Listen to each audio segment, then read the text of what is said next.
Hello friends, तो हम chapter 5 पढ़ रहे थे। चैप्टर 5 में अपन ने प्रतिरोधों का श्रेणी क्रम और समांतर क्रम संयोजन पढ़ लिया था। प्रतिरोध, प्रतिरोधकता और कार्बन प्रतिरोध, वर्ण कोड के आधार पर कार्बन प्रतिरोधों का प्रतिरोध ज्ञात करना, ये सब अपन पढ़ चुके थे। अब नया टॉपिक लेते हैं, आगे बढ़ाते हैं। तो आगे आपके पास नया टॉपिक आता है प्रतिरोधकता या प्रतिरोध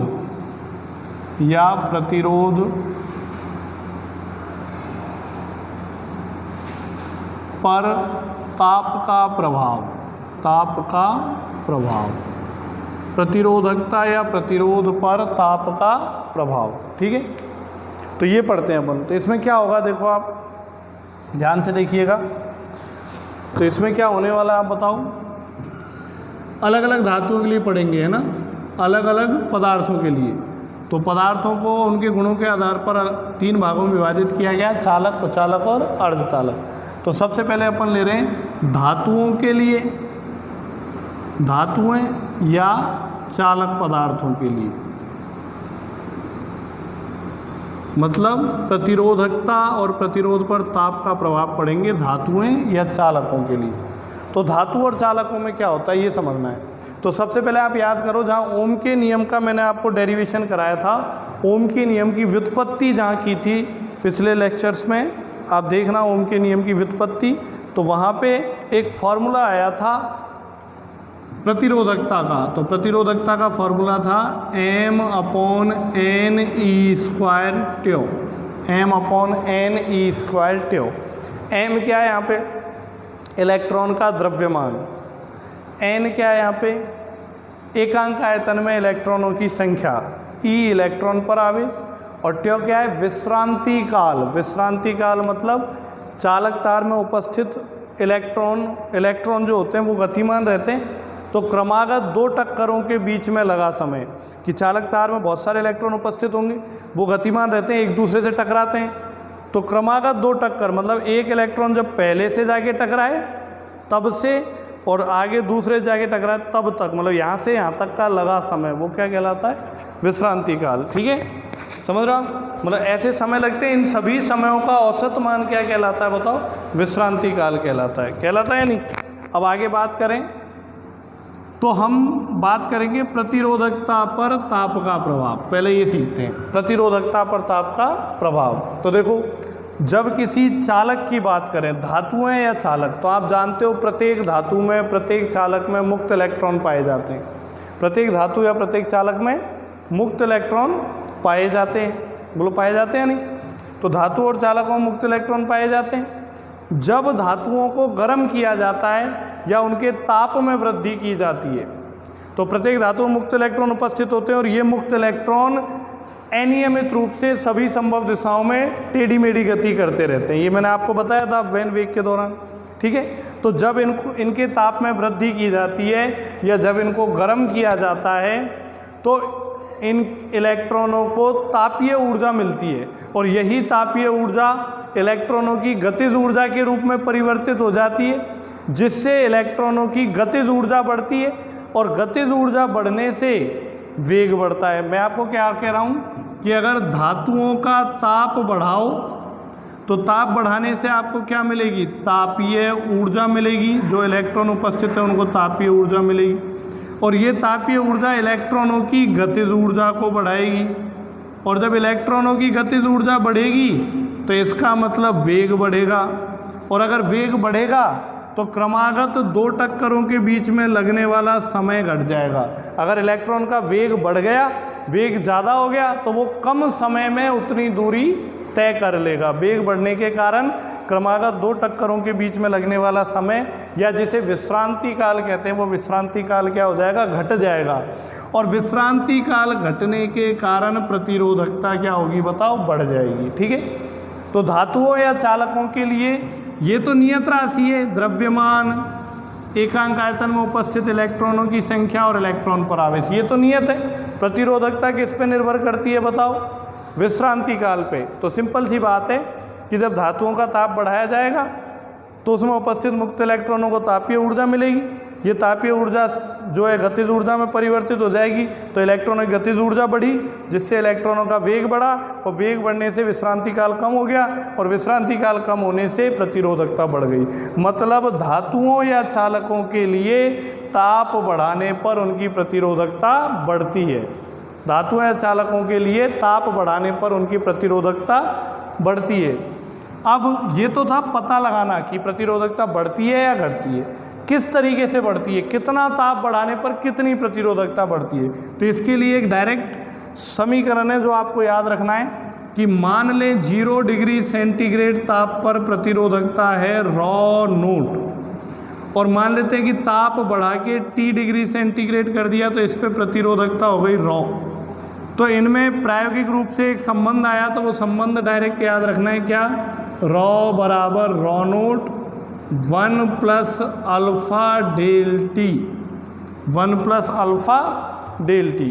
तो ये संबंध आपको याद रखना है। संबंध बताता है कि कितना ताप बढ़ाने पर कितनी प्रतिरोधकता बढ़ेगी। यहाँ क्या है, डेल टी क्या है, तापांतर या ताप में वृद्धि, कितना ताप बढ़ाया, ठीक है। ρ नोट क्या है, 0 डिग्री सेंटीग्रेड ताप पर पदार्थ की प्रतिरोधकता, और ρ क्या है, T डिग्री सेंटीग्रेड ताप पर पदार्थ की प्रतिरोधकता, ठीक है। तो इसी को आगे बढ़ाएं, ये फॉर्मूला आपको याद रखना है, ρ बराबर ρ naught 1 plus alpha del T, है ना। तो ये फॉर्मूला आपको याद रखना है, ताप बढ़ाने पर इस प्रकार से प्रतिरोधकता बढ़ेगी।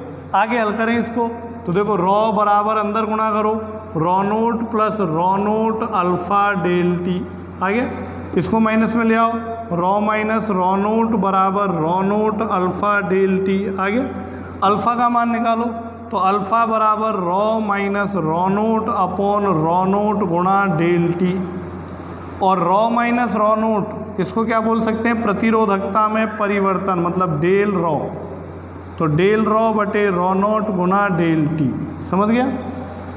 तो ये अल्फ़ा का फॉर्मूला आ गया, या अल्फ़ा बराबर ऐसे लिख दो, डेल ρ बटे ρ नोट और गुणा में 1 बटे डेल टी।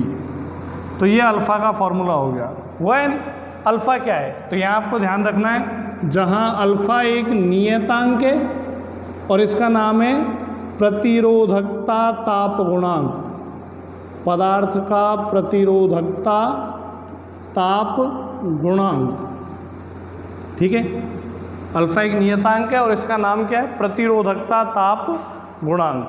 परिभाषा बनाए, इसकी परिभाषा क्या बनेगी, तो परिभाषा में आप देखना, जैसे देखो मैं आपको बताऊं, कोई राशि है x, इसका मान x1 से बढ़ के x2 हो गया, तो परिवर्तन कितना हुआ इसमें, परिवर्तन हुआ x2 माइनस x1, जिसे हम क्या बोलते हैं, डेल x, ये तो परिवर्तन हो। तो ऐसे ही डेल ρ को क्या पढ़ेंगे, डेल ρ को हम पढ़ेंगे प्रतिरोधकता में परिवर्तन। डेल ρ मतलब क्या हो गया, ρ में परिवर्तन, और इसमें ρ नोट क्या है, ρ नोट प्रारंभिक प्रतिरोधकता। तो आपने 11th क्लास में पढ़ा होगा डेल x बटे x, ये क्या थी, आपेक्षिक त्रुटि, आपेक्षिक त्रुटि या भिन्नात्मक त्रुटि थी या नहीं। डेल x मतलब x में परिवर्तन और नीचे उसका प्रारंभिक मान, तो इसको क्या बोलते हैं, आपेक्षिक त्रुटि या भिन्नात्मक त्रुटि। तो ऐसे ये लिखा हुआ है डेल ρ और बटे प्रारंभिक ρ, तो मतलब प्रतिरोधकता में आपेक्षिक परिवर्तन या प्रतिरोधकता में भिन्नात्मक परिवर्तन, इस पूरे को क्या पढ़ेंगे, प्रतिरोधकता में भिन्नात्मक परिवर्तन। अब परिभाषा कैसे बनेगी, यदि डेल टी का मान 1 कर दिया जाए, मान लें डेल टी मतलब ताप में वृद्धि 1 डिग्री सेंटीग्रेड है, तो यहाँ पे 1 रखेंगे, तो अल्फ़ा का मान कितना हो जाएगा बताओ, अल्फ़ा बराबर डेल ρ बटे ρ नोट। तो परिभाषा क्या बनी, जब किसी धातु या जब किसी चालक के ताप में 1 डिग्री सेंटीग्रेड की वृद्धि की जाए, तब उसकी प्रतिरोधकता में होने वाले भिन्नात्मक परिवर्तन को ही प्रतिरोधकता ताप गुणांक कहते हैं। यदि किसी धातु के ताप में इकाई की वृद्धि की जाए तो उसके प्रतिरोधकता में होने वाले भिन्नात्मक परिवर्तन को ही प्रतिरोधकता ताप गुणांक कहते हैं। ठीक है, तो ये प्रतिरोधकता ताप गुणांक की परिभाषा हो गई। अब बताओ इसका मात्रक बताओ, तो इसका मात्रक क्या निकल के आएगा, डेल रॉ बटे रॉ, ऊपर प्रतिरोधकता नीचे प्रतिरोधकता, तो प्रतिरोधकता का मात्रक ओम इंटू मीटर ऊपर और नीचे भी ओम इंटू मीटर, और 1 बटे डेल टी ताप या तापांतर, तापांतर का मात्रक डिग्री सेंटीग्रेड, ये कैंसिल, ये ऊपर आ गया तो डिग्री सेंटीग्रेड इनवर्स। तो आपको ध्यान रखना अल्फ़ा मतलब प्रतिरोधकता ताप गुणांक का मात्रक क्या होगा, डिग्री सेंटीग्रेड इनवर्स। बोलो होगा या नहीं, क्लियर है। अब बात करते हैं आगे। आगे आपने ये फॉर्मूला पढ़ा है R बराबर रॉ एल अपॉन ए, ये पढ़ा है इसी चैप्टर में, पिछली क्लास में मैंने आपको बताया था R बराबर रॉ एल अपॉन ए। ठीक है, तो R बराबर रॉ एल अपॉन ए में अगर ध्यान से देखें कि किसी चालक तार की लंबाई नियत रखें और अनुप्रस्थ काट का क्षेत्रफल नियत रखें। मान ले लंबाई उसकी हमने नियत रखी है और अनुप्रस्थ काट का क्षेत्रफल नियत रखा है, तो फिर प्रतिरोध किस पे निर्भर करता है बताओ, प्रतिरोधकता पे। प्रतिरोध किस पे निर्भर करता है, प्रतिरोधकता पे। और अभी अभी मैंने बताया था प्रतिरोधकता किस पे निर्भर करती है, ताप पे। अभी बताया था ताप बढ़ाने पर प्रतिरोधकता बढ़ेगी, तो प्रतिरोधकता किस पे निर्भर करती है, ताप पे। तो प्रतिरोधकता ताप पे निर्भर करती है और प्रतिरोध प्रतिरोधकता पर निर्भर करता है, तो इनडायरेक्टली अपन ये कह सकते हैं कि प्रतिरोध भी ताप पर निर्भर करता है। और किस प्रकार से निर्भर करता है, जिस प्रकार से प्रतिरोधकता करती है। मतलब ताप बढ़ाने पर प्रतिरोधकता बढ़ती है तो प्रतिरोध भी बढ़ेगा, बढ़ेगा या नहीं। और ज्ञात करना हो कि कितना प्रतिरोध बढ़ेगा, तो कितना बढ़ेगा, तो उसके लिए फॉर्मूला यही वाला काम में आएगा, यही वाला। बस यहाँ पे प्रतिरोधकता की जगह क्या लिख देंगे बताओ, प्रतिरोध। समझ रहे हो, तो यहाँ प्रतिरोधकता की जगह प्रतिरोध लिख देंगे। तो प्रतिरोध किस प्रकार से बढ़ेगा ताप में वृद्धि के साथ, R बराबर R नोट और 1 प्लस अल्फा डेल टी। समझ दो, R नोट क्या है, R नोट 0 डिग्री सेंटीग्रेड ताप पर चालक का प्रतिरोध, और R क्या है, किसी T डिग्री सेंटीग्रेड ताप पर चालक का प्रतिरोध। डेल टी क्या है, तापांतर है। अब आगे इसको हल कर सकते हो आप, तो यहाँ पे क्या आ जाएगा R, यहाँ भी क्या आएगा R, तो ये R नोट हो गया, और यहाँ भी क्या आएगा बताओ R नोट। तो समझ रहे हैं आप, जहाँ जहाँ रॉ लिखा है उन रॉ की जगह पे क्या आ जाएगा बताओ, R आ जाएगा, बस फॉर्मूला वही रहेगा। तो यहाँ पे रॉ की जगह पे क्या आ जाएगा बताओ, R आ गया। तो यहाँ भी रॉ की जगह पे क्या आ जाएगा बताओ, R। ये हो गया R और ये भी हो गया आपके पास R। ठीक है, तो इस अल्फा को क्या बोलेंगे, ये प्रतिरोध से ज्ञात किया गया है, इसलिए इसको क्या बोलेंगे, प्रतिरोध ताप गुणांक।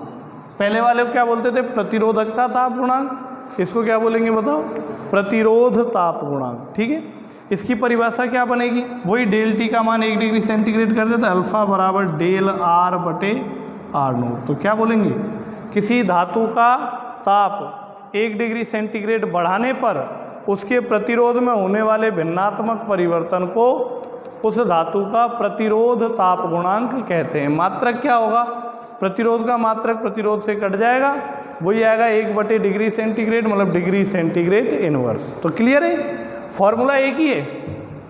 अगर यहाँ प्रतिरोध लिखा है तो अल्फा क्या है, प्रतिरोध ताप गुणांक, और यहाँ प्रतिरोधकता लिखी है तो अल्फा क्या है, प्रतिरोधकता ताप गुणांक। और इससे क्या सीखने को मिला कि ताप बढ़ाने पर धातुओं की प्रतिरोधकता बढ़ती है और प्रतिरोध भी बढ़ता है, और ताप कम करने पर धातुओं की प्रतिरोधकता कम होगी और प्रतिरोध भी कम होगा, होगा या नहीं।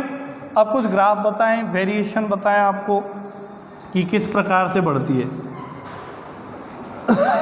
तो देखो, न्यून ताप पर प्रतिरोधकता और ताप के मध्य ग्राफ।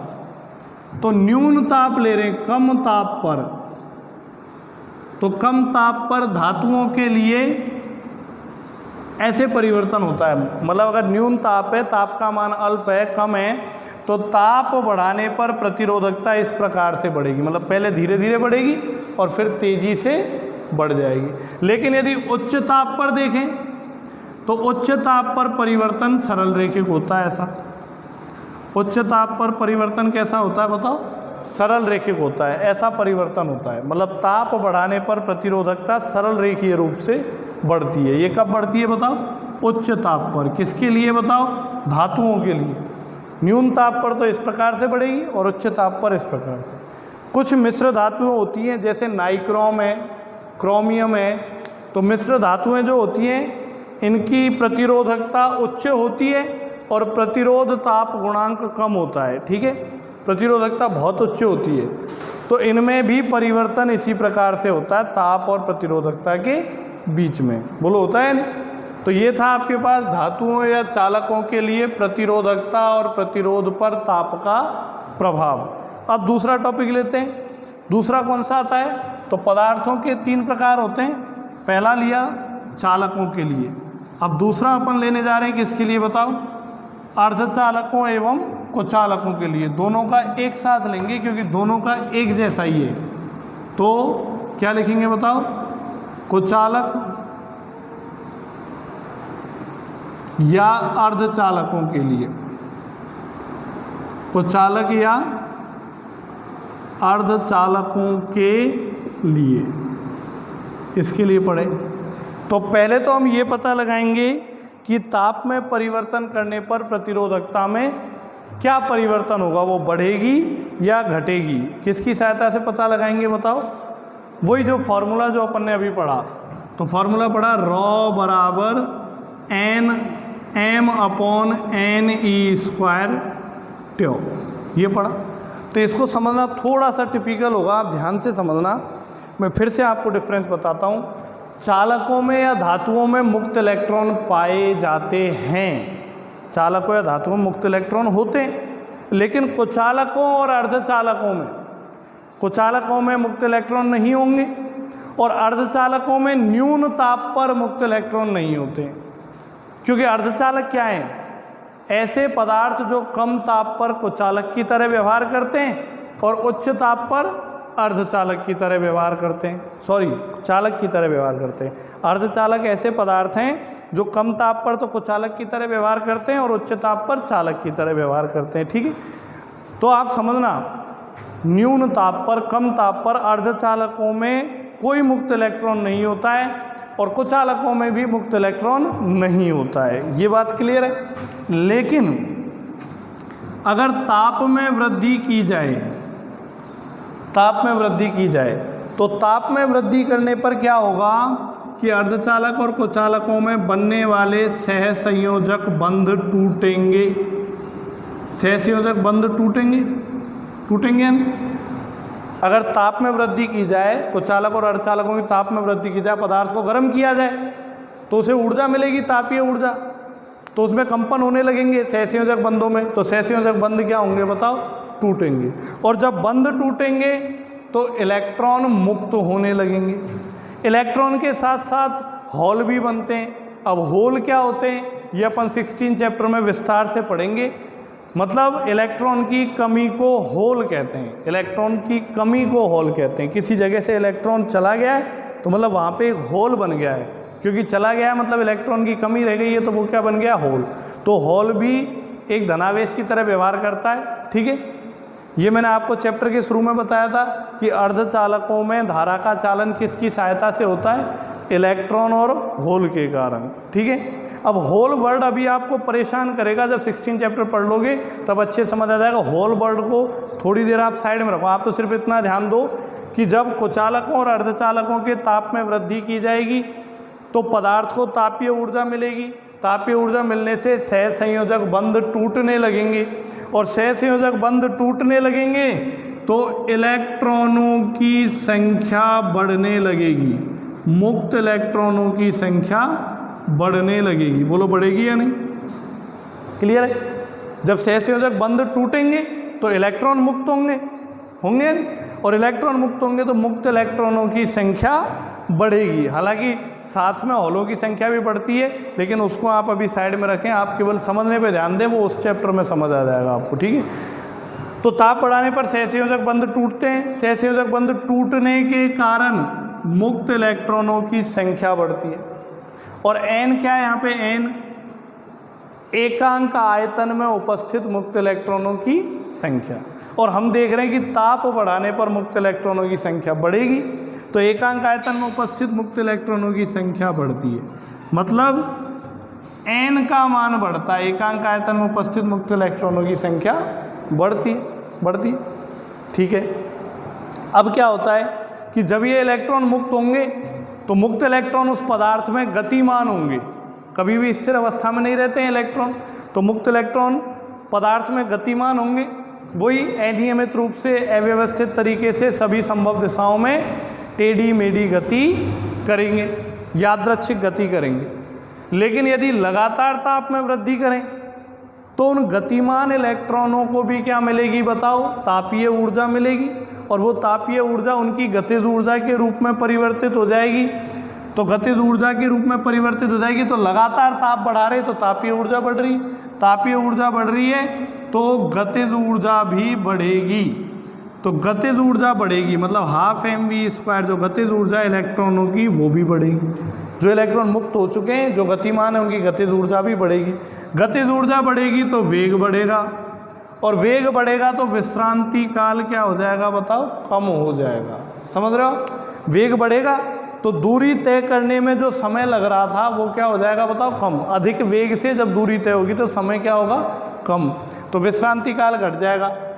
ठीक है, तो अपने क्या समझ में आया कि ताप बढ़ाएंगे तो कुचालकों और अर्धचालकों में सहसंयोजक बंध टूटेंगे, तो सहसंयोजक बंध टूटेंगे तो मुक्त इलेक्ट्रॉनों की संख्या बढ़ेगी, तो एकांक आयतन में मुक्त इलेक्ट्रॉनों की संख्या बढ़ेगी। साथ में लगातार ताप बढ़ा रहे हैं तो जो इलेक्ट्रॉन मुक्त हो चुके हैं उनकी गतिज ऊर्जा बढ़ेगी, क्योंकि तापीय ऊर्जा मिलेगी उन्हें, तो उनकी गतिज ऊर्जा बढ़ेगी, मतलब वेग बढ़ेगा, और वेग बढ़ेगा तो विश्रांति काल कम हो जाएगा।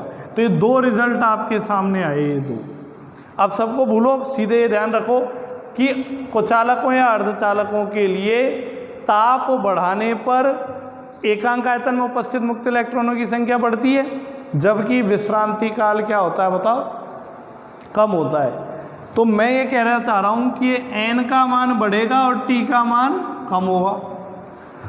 अब कन्फ्यूज़न ये है कि इलेक्ट्रॉन का द्रव्यमान और इलेक्ट्रॉन का आवेश ये तो नियत है। अब कन्फ्यूज़न क्या है कि अगर ये n बढ़ेगा तो प्रतिरोधकता घटेगी, और अगर जो ये टाउ है ट्यो ये घटेगा तो प्रतिरोधकता बढ़ेगी। अब कन्फ्यूज़न ये है कि इसके हिसाब से देखें तो घट रही है और इसके हिसाब से देखें तो बढ़ रही है, तो फिर ये चेक करना पड़ेगा कि इन दोनों में से कौन सा ज़्यादा तेज़ी से परिवर्तित हो रहा है। तो कैसे चेक करेंगे, देखो, जब हम कुचालकों और अर्धचालकों को गर्म करेंगे तो सबसे पहला काम क्या होगा, सबसे पहला काम होगा सहसंयोजक बंधों का टूटना और मुक्त इलेक्ट्रॉनों की संख्या में वृद्धि होना, यही तो होगा। उसके बाद यदि कोई तापीय ऊर्जा बचती है, उसके बाद यदि और ताप बढ़ाते हैं, तब जाके गतिज ऊर्जा और वेग और विश्रांति काल में परिवर्तन होगा, और ताप नहीं बढ़ाएं तो इलेक्ट्रॉन टूट के यहीं रह जाएंगे। तो जब ऊर्जा देंगे या ताप देंगे या तापीय ऊर्जा देंगे तो पहला काम कौन सा होगा, ये वो वाला, चाहे हो या ना हो, पर सबसे पहले कौन सा होगा, ये।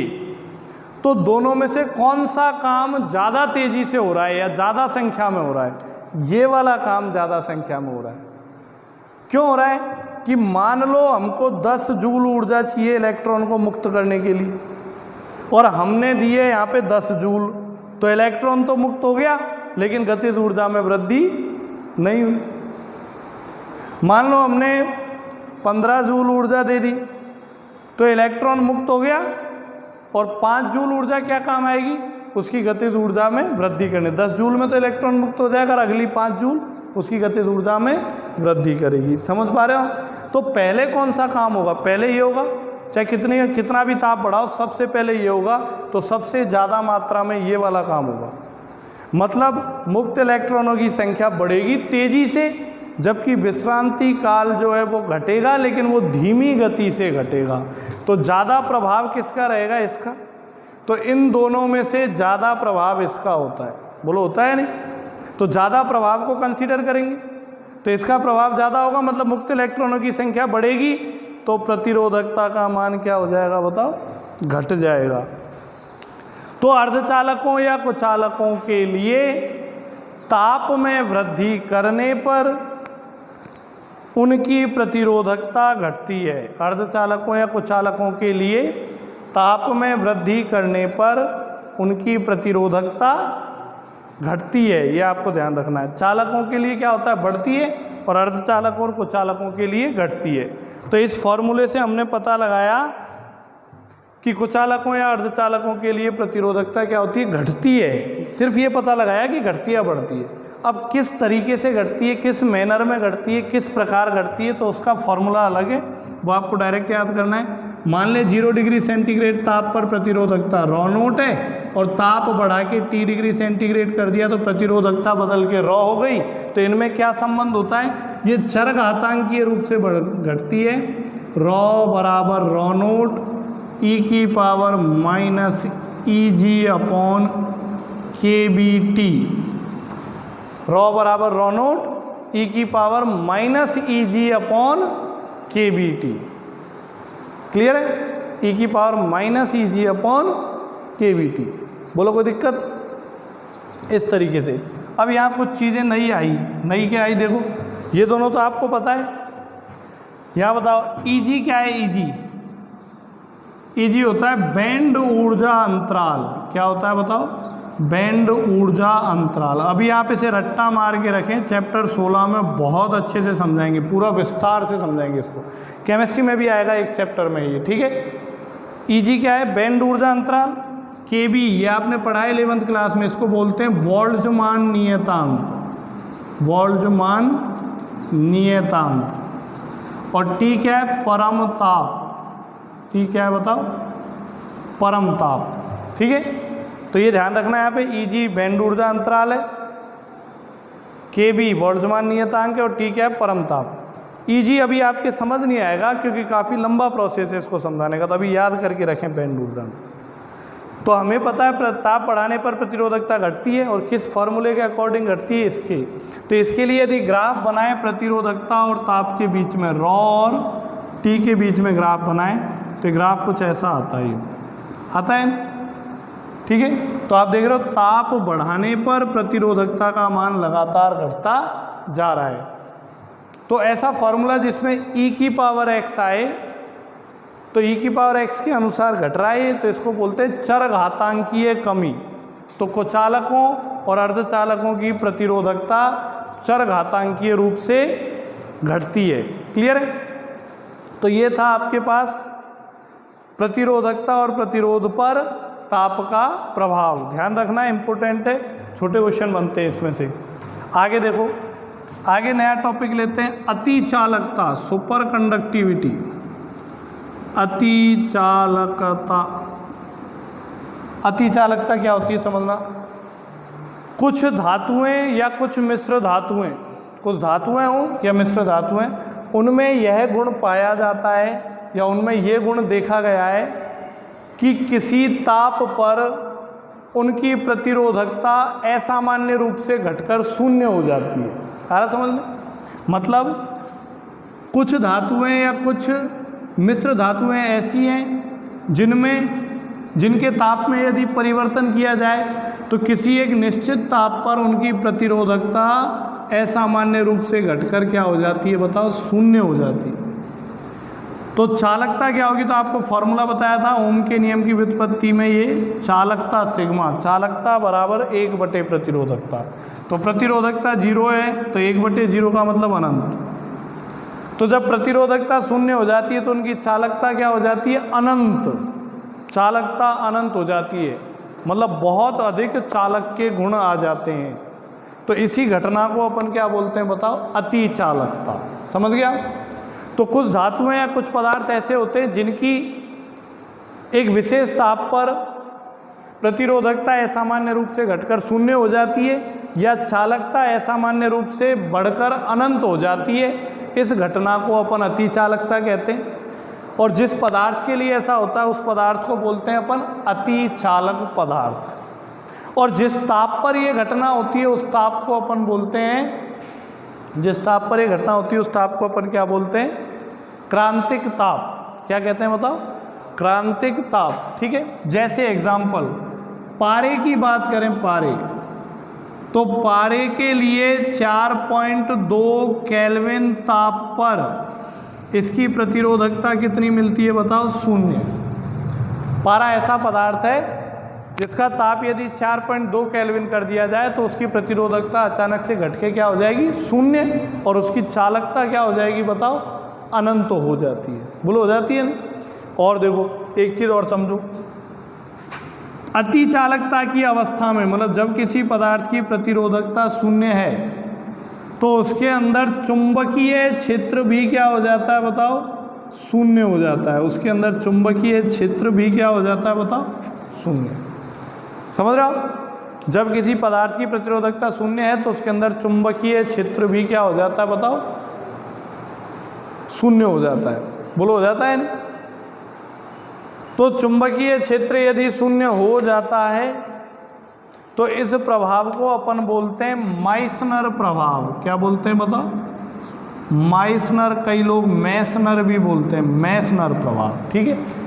तो जब धातुओं या मिश्र धातुओं के ताप में परिवर्तन किया जाता है तो एक निश्चित ताप पर इनकी प्रतिरोधकता घटकर 0 हो जाती है, चालकता बढ़कर अनंत हो जाती है, और इस अवस्था में इनके अंदर उपस्थित चुंबकीय क्षेत्र भी क्या हो जाता है बताओ?